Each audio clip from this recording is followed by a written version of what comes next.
Customs हुकाम ने हैदराबाद के राजीव गांधी इंटरनेशनल एयरपोर्ट पर 3 अलग अलग मामलात में 4 करोड़ रुपए मालियत का तकरीबन 8 किलो सोना बरामद किया है। कस्टम्स के मुताबिक ये रिकवरीज हैदराबाद कस्टम्स के एयर इंटेलिजेंस यूनिट की मालूमात की बुनियाद पर की गई है। उन्होंने चारशुम्बा और जुमेरात को 3 अलग अलग मामलात में 7.5 किलो से ज़ायद सोना जब्त किया, जिसकी कीमत 4 करोड़ रुपए है।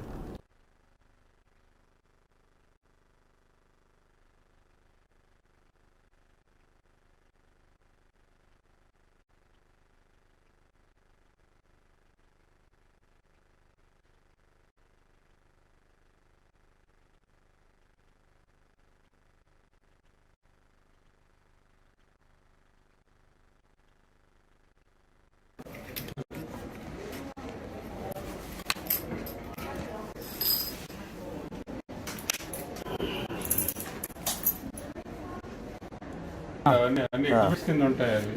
అదే అదే ఒకటి కవర్ తిప్పేసి ఓకే ఇవన్నీ ఒకటి కవర్ తిప్పేసి అంతే